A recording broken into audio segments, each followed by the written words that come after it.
Hello, everybody. Welcome to the Money League. Last week we had a short little international break amongst ourselves. I was in India, Grewal was in Canada, and Mills was in the US.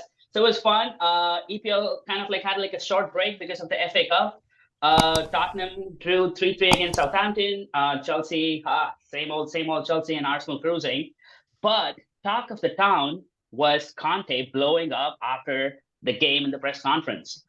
Oh my God. I don't know how many of our followers watch wrestling, but it was the complete CM Punk pipe bomb from 10 years ago. It was so awesome for us, but I don't know how Tottenham fans feel. Harjas, what was your take on Conte's blow up after the game? I liked it. I honestly like the call out. Like from a club perspective, it's like you don't want your manager doing that. But from an outsider perspective, like I think it is. I think some organizations sometimes need to be called out for what they truly are and not thinking of themselves better than they are. So I like it. I applaud it, to be honest. He said it how it is. Mills? So yeah, that's exactly what you want to do. You want to be able to say, "Yo, guys, we got to look ourselves in the mirror and say, what are we not doing wrong? Are we getting complacent? Do we need to blow it up? Do we need to mix things up?" It's just like that's what a good manager does. Mm-hmm. But like Tottenham better fix the problems that's ailing them quickly. Yep. And I think he's going to get fired regardless. Oh, you think the sack is coming? The sack is Oh, coming. 100%. 100%. I don't know. I think it depends on whether it's going to be end of the season or end of this month because he's still like suspended or something. I don't know. It's kind of like a weird situation. Other big news outside of the soccer field was United's takeover. That's gathering more steam, and looks like the Qatari Sheikh is going to put out a second bid after positive talks. I don't know how I feel about it. I don't want to fall into the oil money, but it looks like United is headed that way. Might be necessary, although they might get the European curse that I know.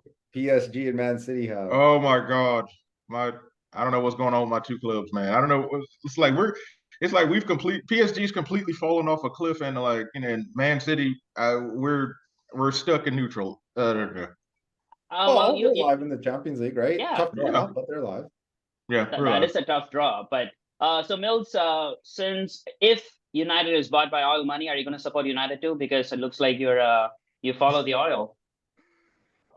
So I might, but like no, I'm going to stay pretty loyal to PSG and also to Man City because like those are my squads and stuff like that. But hey, welcome to the club.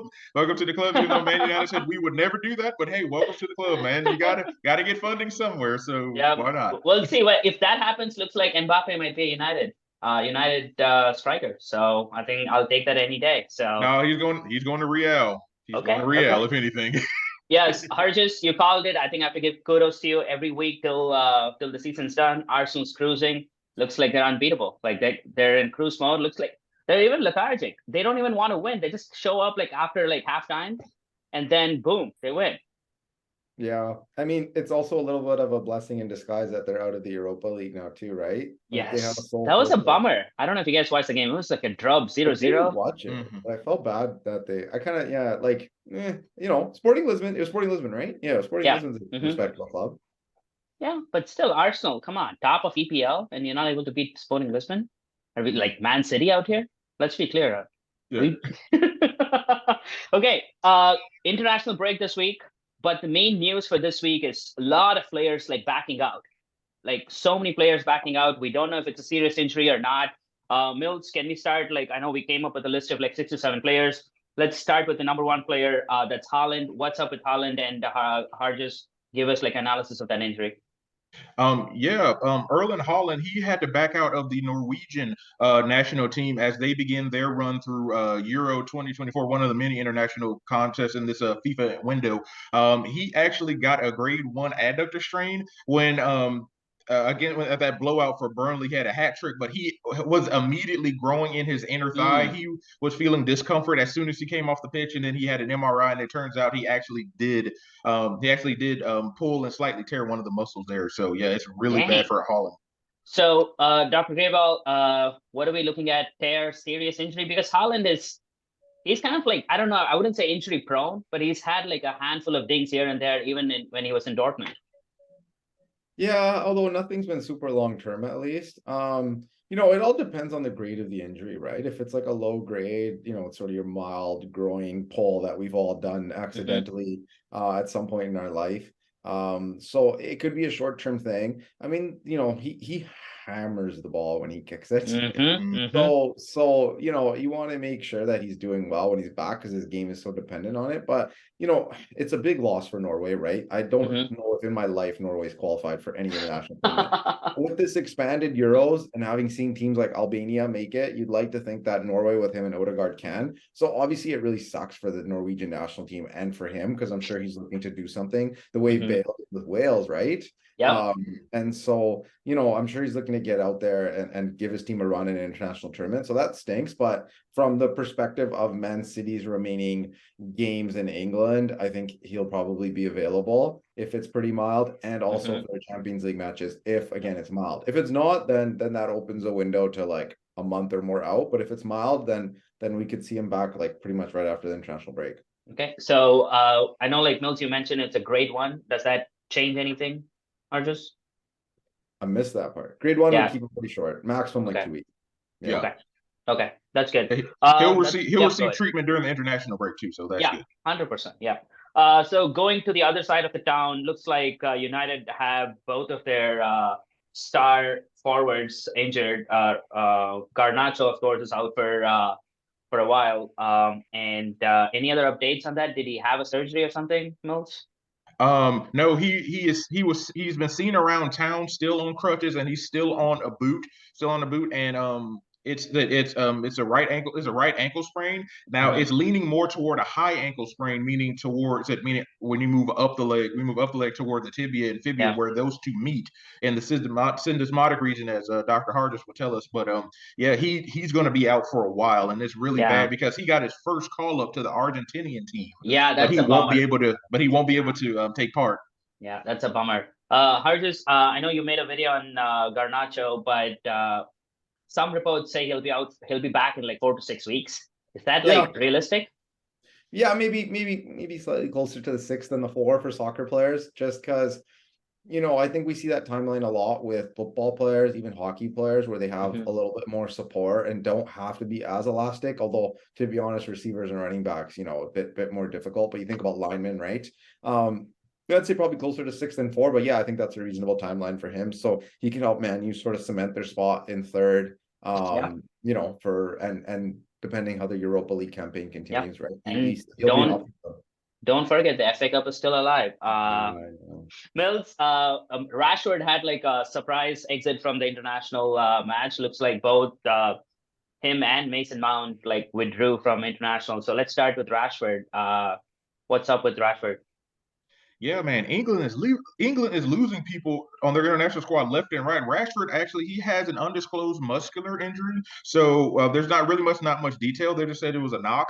Hopefully, it's like minor, but it's enough to keep him out of it. Now, Mason Mount has been dealing with an abdominal strain. I believe it's a hernia. Maybe it was known as athletic pubalgia or just a sports hernia or something like that.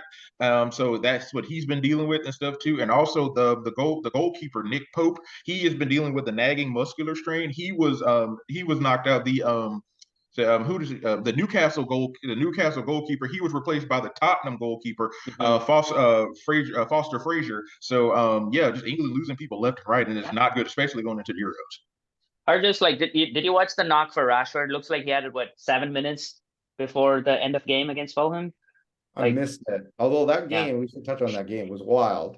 It was wild. Fulham got 3 reds, right? On 3 red cards. 3 red card. Like, I think it was textbook, right? The defender stopped with his hand. So 3 red cards. The game flipped on its head. Fulham goes from pulling off the upset at Old Trafford to goal off a penalty, goal immediately after that, and then that was it. I think I tossed on March Madness.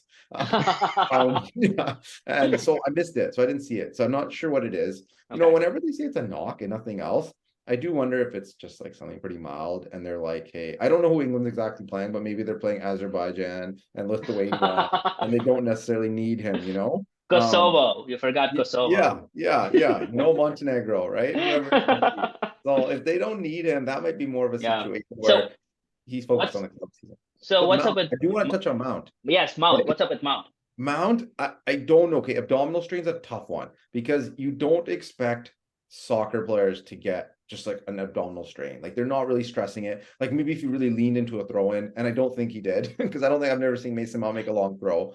Then yeah, if it is really a sports hernia and he's not responding well to like physical therapy, then when it becomes surgical, you're looking at like 12 weeks, right? But so the other side is he wants out of Chelsea. Is he playing this? I don't know. He wants a transfer. He's been pushing for it, and Chelsea doesn't want to pay him. So is it like a NFL thing where once he's paid, injury goes away? I don't know. I don't know if we've seen that in soccer. I'm trying to think if Pogba did anything like that. I feel like Pogba's just hurt everywhere he goes. I don't know if anyone's Yeah. Don't even talk about Pogba. Yeah. We could have a separate podcast just for Pogba's injuries. Absolute tool of a human being.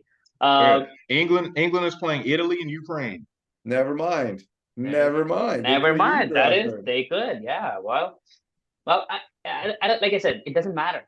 These games don't matter. It's even if they lose 2 games, they have like 4 cupcakes after that. They'll figure it out. It's a qualification. The other 2, Tyler Adams had a hamstring. Any other further updates on that, Mills?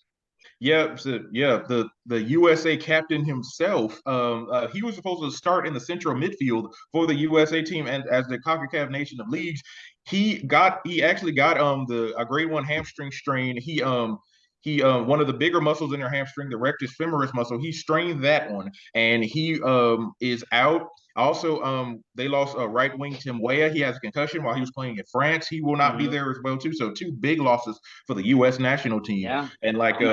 And he's projected to be able to come back after the international break. But it was but this is becoming he has a long line of injuries. Tyler Adams with soft tissues, especially in the thigh region.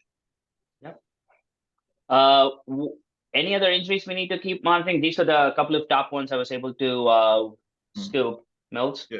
And we mentioned the Arsenal game against Sporting Lisbon. Their right back Takahiro Tomiyasu. He slipped on the turf at Emirates Stadium and he messed up his right knee bad. And he left it on crutches. And he recently underwent surgery. Now they're thinking it's multi ligament, which is not good. But he's been ruled out for the remainder of the season.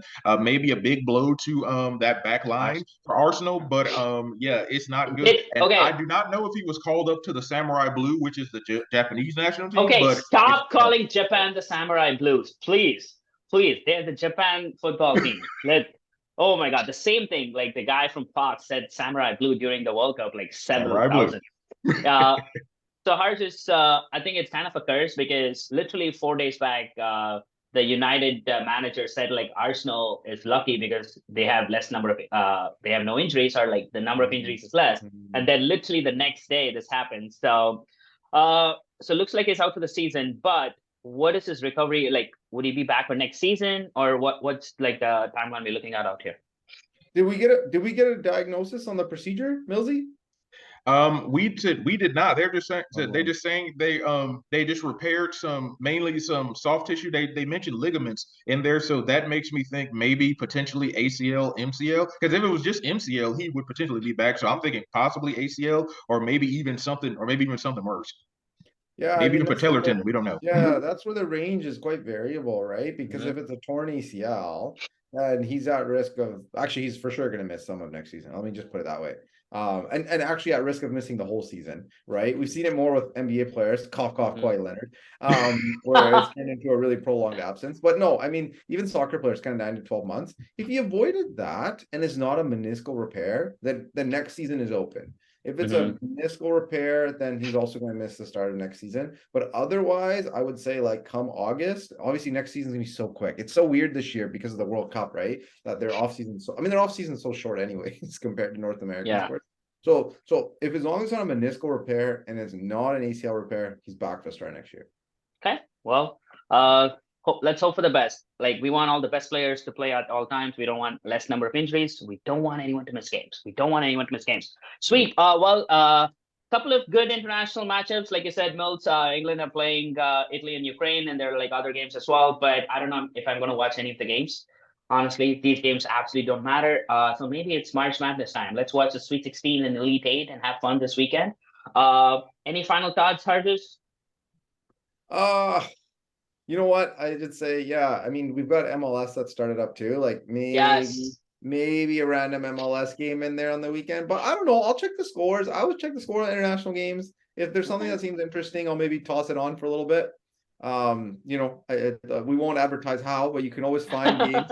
You Yeah. know, you can Yeah. always find a way to watch the end of Yes. Just Google. Scotland Wales if it's close. You know. Yep. Well, maybe we have to touch upon MLS soon. We'll see about that in the future. Thanks, Arjus. Thanks, Milsey. And everyone have fun this weekend, and we'll see you guys next week.